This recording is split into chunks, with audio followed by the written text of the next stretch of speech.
Appendix, Literature Review. Literature related to market power and resources. The first aspect that is critical for the firm's economic performance is related to the ability of the firm to compete with other firms. There are two relatively well-differentiated bodies of research that examine the sources of a firm's success.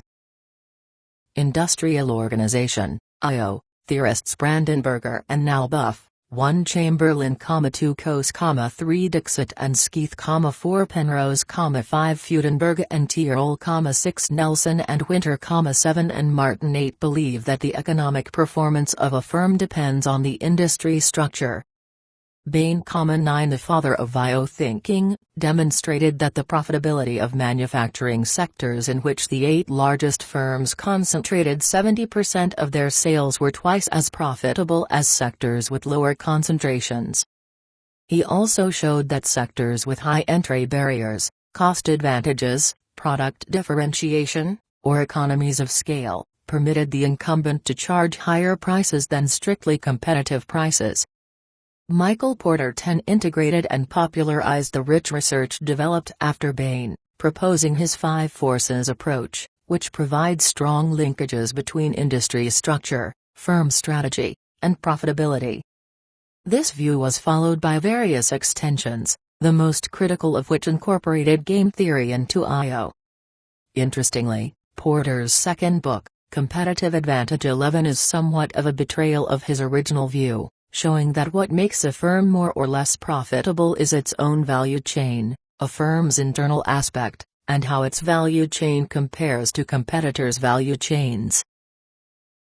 This second approach came to be defined as the resource view of the firm, RVF, Coase, Penrose, Teese, 12 Rottenberg, 13 Rumelt, 14 Barney, 15 Riv, 16 Wernerfeld, 17 Dirks and Kuhler, 18 Garvin, 19 Connor, 20 Gimawatt, 21 Peteraff, 22 Hamel and Brailed, 23 Eisenhart and Schoonhoven, 24 and Preem and Butler.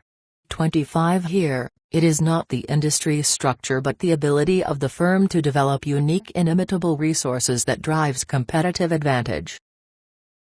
Empirical research has produced mixed results. Schmalensky 26 drilled down into the components of Bain's cross-sectional work, concluding that industry effects impact 75% of variance of ROA, corporate effects do not exist, and market share has a negligible impact.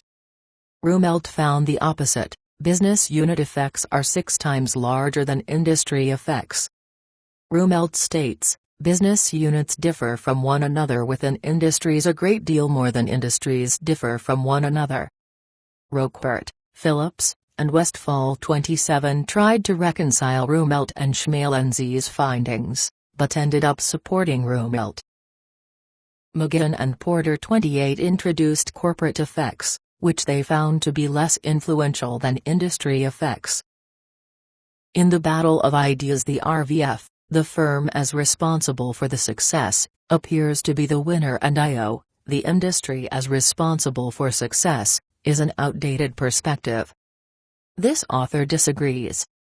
This chapter incorporated a contingent approach, both industry and firm factors matter. It demonstrated that industry factors are critical for businesses characterized by low market power, whereas firm factors are critical in industries characterized by high market power.